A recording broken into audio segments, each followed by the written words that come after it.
大家好啊，我係鄭醫師，歡迎嚟到我哋嘅中醫藥世界啦。我哋呢個頻道就會介紹唔同嘅中藥功效、藥膳、食療及副作用等等。訂閱咗我哋咧，就可以最快知道所有中藥嘅功效啦。另外講解中藥之前，賣少少廣告啊。咁如果喺香港準備想裝修又唔想爛尾或者中伏咧，可以揾 Easy House 噶。佢哋過往完成超過4000個裝修，可以去佢哋網站睇睇，案例拍晒片、拍晒 VR。我屋企咧都係經佢哋完成噶，資料欄放咗佢哋嘅連結。今日同大家介紹一味被譽為中華9大仙草之首嘅珍貴藥材石斛。無論係養生圈定係中醫處方，石斛都經常出現。尤其係注重滋陰養顏嘅朋友，對佢一定唔陌生。但係石斛品種繁多，用法各異，好多人未必識得揀同用。今日咧就帶大家全面認識石斛，從品種來源、性味歸經、功效主治，到4個簡單易做嘅藥膳食療。最後講清副作用同禁忌人群。首先講石斛嘅品種來源。石斛係蘭科，石斛屬多年生附生草本植物。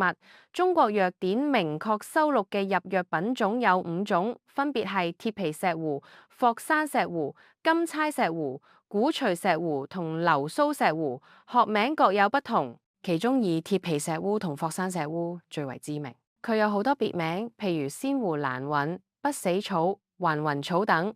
植株通常附生喺樹幹或者岩石上面，莖呈圓柱形，肉質肥厚，表面有縱稜，葉互生，花呈白色或者紫紅色，花期喺4到6月，果實為雪果，呈圓柱形。石斛嘅生長環境好講究，中意溫暖潮濕、散射光充足嘅環境，核心產區各有不同。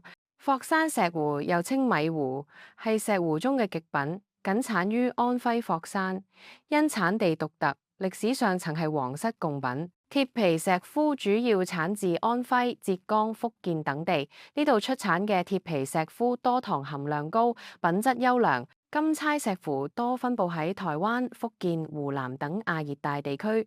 鼓槌石斛同流蘇石斛則主要產於雲南、廣西一帶。入藥嘅石斛通常喺11月至第年3月採收，鮮用可直接洗淨切斷，乾用則經過烘乾扭成螺旋形等工序，製成石斛風豆，方便儲存同使用。唐代杜狀將石斛同人參、靈芝等並列為9大仙草，可見其珍貴程度。石斛嘅藥用歷史超過2000年，《神農本草經》將其列為上品，記載佢主傷中除痹下氣，補五臟虛勞累瘦，強陰益精。《本草綱目》進一步闡述其功效，謂之補內絕不足，平胃氣、長肌肉、續皮膚邪熱肺氣。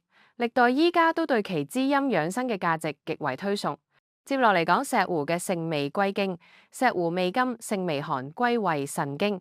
甘味能補益滋潤，性微寒可清虛熱，唔會過於寒涼傷靜。歸胃腎經，表明佢對胃陰不足同腎陰虧虛嘅調理效果最為突出。呢種性味特點令石斛成為清中有補、補中有清嘅滋陰佳品，尤其適合現代人經常捱夜、飲食不規律導致嘅陰虛體質。石斛嘅核心功效主要有2大方面：益胃生津同滋陰清熱。第一，益胃生津，佢入胃經，能清除胃中虛熱，滋養胃陰，係治療胃陰不足嘅專用藥。對於熱病傷津引起嘅口乾煩渴、舌堪苔黑或者胃陰虛導致嘅食少乾嘔、胃脘隱痛、齒肌飛肌等症狀都有顯著效果。第二，滋陰清熱，入腎經嘅石斛能滋養腎陰、清退虛熱，兼有補肝明目、強健筋骨嘅作用。對於腎陰不足引起嘅骨蒸勞熱、腰膝酸軟、目暗不明同陰虛火旺導致嘅手足心熱、潮熱盜汗等症狀都有調理作用。再講石斛嘅主治病症，根據功效，石斛主要用於熱病津傷、胃陰不足、病後虛熱不退、陰虛火旺、目暗不明、筋骨萎軟等症。臨床應用上，治療胃陰不足嘅胃脘不適，常與北沙參、玉竹、麥冬配伍。治療腎陰虧虛嘅目暗不明，可與枸杞子、菊花、決明子同用，即石烏明目丸嘅核心配伍。對於病後虛熱同口乾煩渴，單用石斛煎湯代茶飲就有效果。治療陰虛火旺嘅骨蒸潮熱，則可與知母黃柏搭配，增強清虛熱嘅作用。石斛除咗入藥，仲係養生佳品。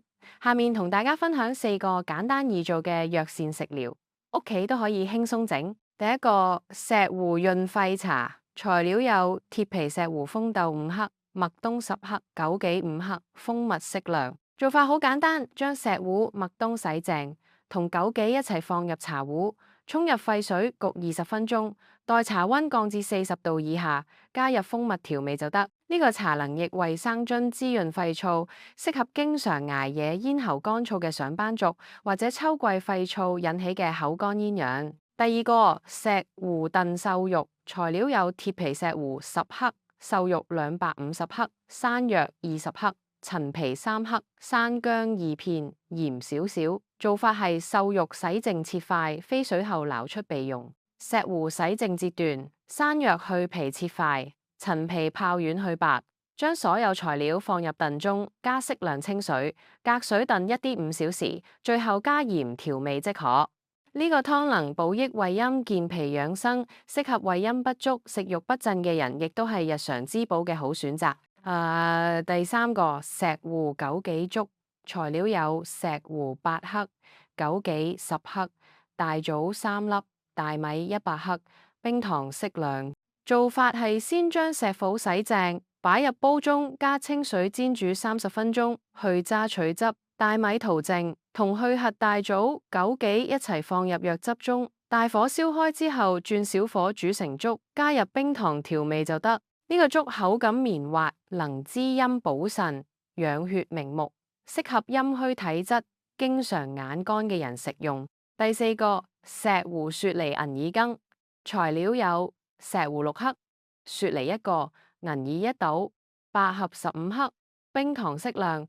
做法係銀耳泡發後撕成小朵，雪梨去皮去核切塊，百合洗淨，將石斛、銀耳、百合放入砂鍋，加適量清水，大火燒開之後轉小火煮40分鐘，加入雪梨塊同冰糖，再煮15分鐘至到雪梨熟爛，羹汁黏稠就得。呢個羹能滋陰潤肺、清熱生津，係秋季防燥同感冒後調理嘅佳品。雖然石斛係滋陰聖品，但係唔係人人都適合。過量食用亦會有副作用。副作用方面，石斛性微寒，脾胃虛寒，容易腹瀉嘅人過量食用，會加重腹痛、大便稀溏等症狀。部分人可能出現過敏反應，表現為皮疹、數癢等。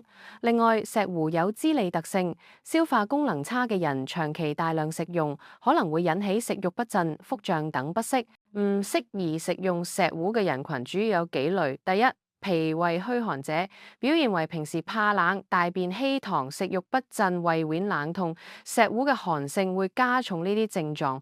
第二，濕熱體質者，表現為口苦、口黏、舌苔黃膩、小便短赤，石斛嘅滋膩特性會助濕，令濕熱難以清除。